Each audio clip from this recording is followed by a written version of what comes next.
versículo 13.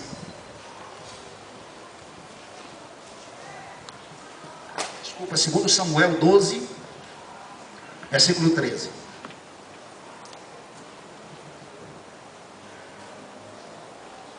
Todo mundo achou?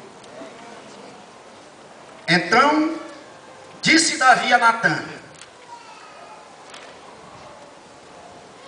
pequei contra o Senhor. Senhor, nós queremos pedir a direção da Tua palavra. E queremos que Tu nos guie de maneira tão maravilhosa. E Tu fales, Senhor Deus, de maneira tão nítida, tão clara. Que não sobre, Senhor Deus, nenhuma dúvida daquilo que Tu quer dizer para cada um de nós. Inclusive para a minha vida, Senhor. É assim que nós te pedimos, em nome de Jesus.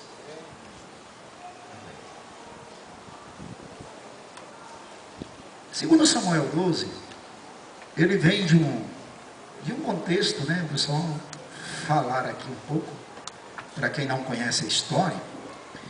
Davi, o rei Davi, ele estava no apogeu do seu reinado. E a nação de Israel estava em guerra. Mas Davi, como era exemplo dos reis, não foi para a guerra. E conta o texto que certa vez Davi, ele está na varanda do palácio, né? E ele avista uma mulher chamada Batseba tomando banho. E que era uma mulher lindíssima. E Davi, olhando para aquela mulher, ele desejou aquela mulher. E mandou alguém chamar, perguntou quem era aquela mulher. E alguém disse: ela é Batseba, casada com Eteu, de nome Urias. E Davi mandou chamar a mulher, se deitou com a mulher. E para complicar a vida de Davi, a mulher engravida. O esposo da mulher, Urias, estava na guerra, lutando por Israel, embora ele não fosse israelita, porque ele era Eteu. Mas por amor a Israel, por honra ao rei Davi, ele estava na batalha. Davi manda trazer aquele moço, para que aquele moço, tentando ludibriar e esconder a falha dele, que aquele moço fosse pelo menos passar uma noite com a sua linda esposa. Mas aquele moço não foi. Davi fez a segunda tentativa, embriagou o homem, mas o homem também não foi, capotou lá na porta do palácio, mas não foi, porque disse: não é justo eu me deitar com minha esposa, quando os meus soldados, os meus irmãos estão na batalha. Aí Davi não teve outra saída. Ele disse: agora, o negócio fechou para o meu lado, só tem um jeito. Eu vou me livrar de Urias. Manda um atestado. Na verdade, ele manda a sentença de morte pelo próprio Urias.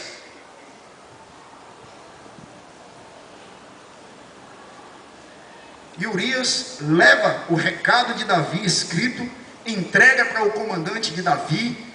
E o recado dizia o seguinte: põe Urias no lugar aonde a batalha é mais renhida, para que de tal forma ele não escape, ele morra. E foi assim que o comandante de Davi procedeu. Avançou um pouco a linha de frente com Urias lá, e rapidamente Urias é executado, morto na guerra. E aí ele manda um recado para Davi, dizendo que ele havia perdido alguns soldados. E ele diz mais: quando tu disser isso para Davi, Davi vai dizer: será que meu comandante está louco, maluco? Como é que ele avança a tropa? Ele está querendo cometer suicídio no meu exército? Não, como é que ele vai avançar a tropa sabendo que vai morrer? Porque Davi era um comandante de guerra. Davi conhecia de estratégia de guerra. Davi era um conquistador. Mas o recado que o comandante manda para ele tem uma observaçãozinha. diga para ele que Urias morreu. Tudo bem? Davi manda chamar Betseba, grávida dele, e fica com ela no palácio, e casa com ela, e fica bem, e está tudo legal. Só que o profeta vai lá e conta uma história de um camarada que só tinha uma ovelhinha, e que o vizinho dele, que tinha milhares de ovelhas, recebendo uma visita, não quis matar uma das suas criações, mas ao contrário, vai lá e mata a única ovelha daquele pobre, uma ovelha tão amada que dormia até com o dono. Ele tratava aquela ovelha como se fosse uma pessoa, um cão doméstico, né? Um cão que a gente ama, um cachorro que a gente ama. Cuidava, aquela ovelhinha comia na mão dele. E Davi e o homem rico manda fazer aquilo. E Davi disse: olha, meu irmão, quem faz um negócio desse não pode viver. Quem é o homem que eu vou mandar matar? Natan mete o dedo no nariz dele e diz: o homem é você. E aí Natan vai falar para ele várias coisas. E o versículo 13 é a confissão de Davi. Ele diz, como ele diz? Então disse Davi a Natan: pequei contra o Senhor. Eu trago essa história a lume aqui, não que eu queira depreciar o rei Davi. Não. Tem muita gente que lembra dessa história e sabe, Davi, sabe, essa história foi uma mancha negra na história de Davi. Meu propósito aqui não é esse. E eu sei que também pregações como essa, ela não é muito comum para ser ouvido, porque nós gostamos muito de pregação que fale sobre graça, sobre misericórdia, perdão de pecado, de céu, a gente vibra. Mas como diz o apóstolo Paulo, toda a escritura é inspirada por Deus e é útil para ensinar, para corrigir, para repreender, a fim de que o homem e a mulher de Deus seja perfeito e perfeitamente habilitado para toda boa obra. Então nós temos que receber tudo que as escrituras nos dizem.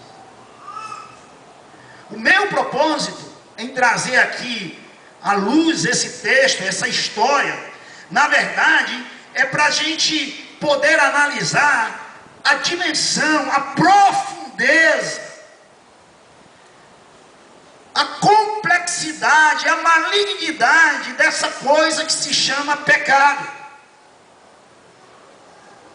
Semana passada, nós tivemos o privilégio de ouvir aqui, talvez umas pregações lindíssimas do pastor Pedro a respeito de pecado. E eu gostaria de botar um pouco mais de lenha nessa fogueira. Porque, amados, uma das primeiras coisas que eu quero que a gente aprenda sobre o pecado é que nesse episódio de Davi, ele nos mostra que o pecado, longe de ser uma simples fraqueza ou uma negação, na verdade ele é uma força extraordinariamente poderosa, capaz de derrotar os maiores heróis, os homens mais achegados a Deus. Amado, para você ter uma ideia, Davi, com certeza, se não é o maior, é um dos maiores homens do Velho Testamento, o rei Davi.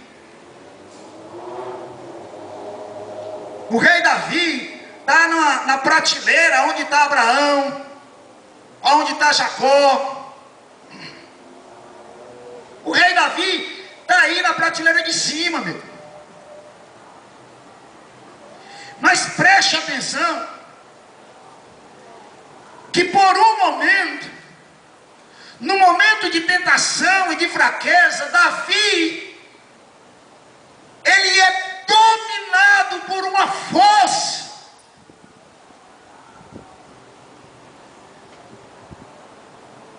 muito superior a ele. Porque, amados, preste atenção. Davi, ele é chamado e conhecido, conforme o apóstolo Paulo em Atos, um homem segundo o coração de Deus. Então nós não estamos falando aqui de alguém que não tivesse relacionamento com Deus. Não é isso. Nós não estamos falando aqui de alguém que não tivesse tempo na presença de Deus. Não é isso. Davi era um homem de caráter, de senso de justiça. Tanto é assim que quando Natan conta essa história fictícia para pegar ele, porque Natan sabia que ele era um homem justo e que a sentença de Davi viria, porque a injustiça era algo que mexia no íntimo de Davi, e não deu outra. Só para a gente lembrar, Davi era um homem destemido. Lembra? Na luta contra Golias, a nação de Israel abatida diante daquele gigante filisteu, mas Davi tinha tanta confiança em Deus que ele não se abateu, e ele vai lá e ele derrota Golias. Ele era um homem leal, ele era um homem fiel, ele era um homem de honra. Lembra de Saul? Quantas vezes Saul perseguiu Davi, e Davi teve pelo menos por 2 vezes a oportunidade de matar Saul, mas não matou Saul, porque ele honrava Saul.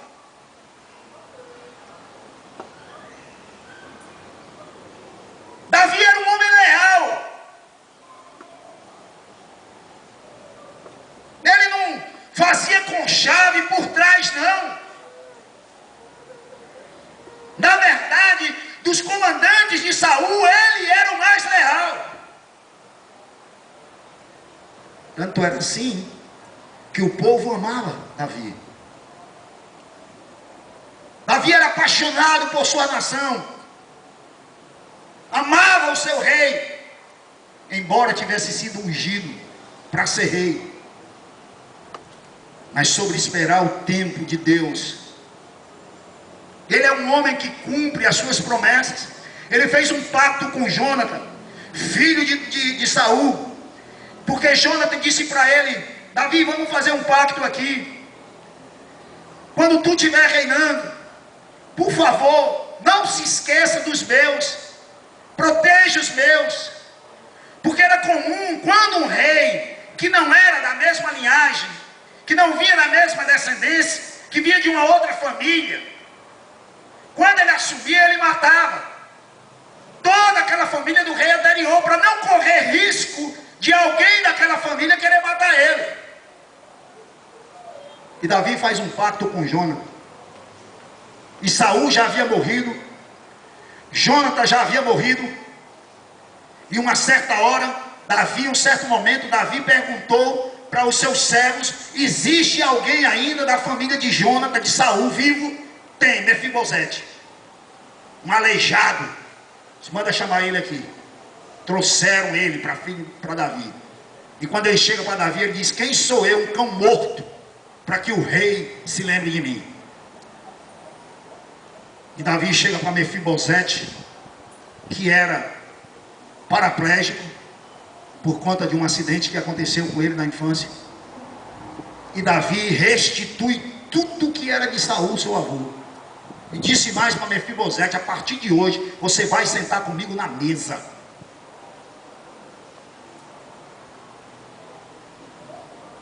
Essa era as características, porque ele fazia isso. Ele era um homem perdoador. Quando Absalão, seu filho, quis lhe roubar o trono, que ele foge de Jerusalém, Simei fica amaldiçoando ele. E os soldados de Davi queriam matar Simei ali. Ele disse: não faça isso não, porque se nem meu filho me respeitou, como é que eu vou? Não, vamos embora. Vamos embora. Quem sabe seja Deus que esteja realmente querendo tudo isso. Quem sabe que é Deus que está mandando esse camarada dizer para mim o que eu preciso ouvir. E ele foge. Mas só que Absalão morre. E aí Davi volta. Quando Davi volta, Simei disse: eita, eu fiz a coisa errada, agora eu... No popular, se lasquei, me arrebentei, agora não tem mais jeito. Aí Simei vai lá, no mesmo caminho, para receber Davi e pedir misericórdia. E Davi perdoou. Davi era esse homem perdoador, era um homem profundamente adorador. Leia os salmos de Davi, leia os salmos. 2/3 ou mais dos salmos foram escritos por esse homem, Davi, um adorador, um homem que, mesmo diante da morte do filho recém-nascido, ele não esquece de adorar a Deus.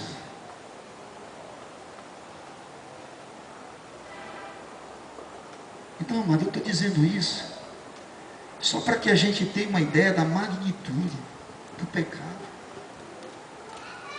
Como é que um homem com essas características é possível fazer a besteira que Davi fez? Porque Davi tinha mulheres quantas ele quisesse. Natan disse para ele: e se tu quisesse mais, Davi, Deus teria te dado mais. Davi tinha mulheres tão bonitas ou mais bonitas do que Batseba.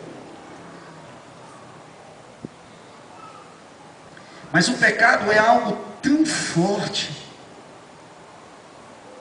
O apóstolo Paulo chega a dizer que o bem que eu quero fazer, isso eu não faço, mas o mal que eu não quero fazer, isso eu faço. Esse pecado que habita na minha carne, diz o apóstolo em Romanos capítulo 7, é uma força, você sabe disso. Nós sabemos disso. O pecado, ele torna o homem inteiramente diferente de tudo que ele acredita, de tudo que ele é. Olha quantas vezes pais de famílias, homens honestos, íntegros, mulheres honestas, íntegras, que se envolvem com adultério, arrebenta a família. Diz que isso é diferente para ele, porque não é a conduta dele.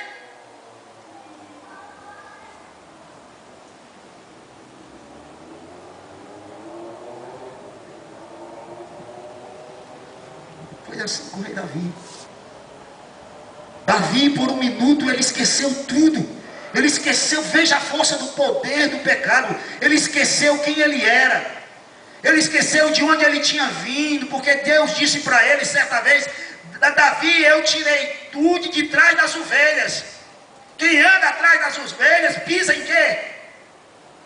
Em esterco. Ele disse: eu te tirei de lá e te coloquei como rei sobre a minha nação. Porque não era qualquer nação, era a nação do povo de Deus. Mas Davi esqueceu isso por aquele momento. Davi esqueceu do seu senso de justiça, de integridade, de adoração, de santidade. Davi esqueceu tudo. Tudo, absolutamente tudo. Ele se tornou um louco. E como um cão faminto, um lobo que deseja a sua presa, ele não pensou em outra coisa, ele babou ali.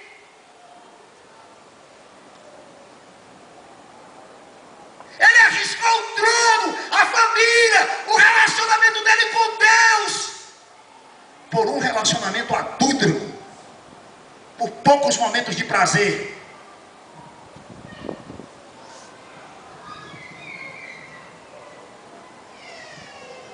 Isso é sério, mano. Isso se chama pecado.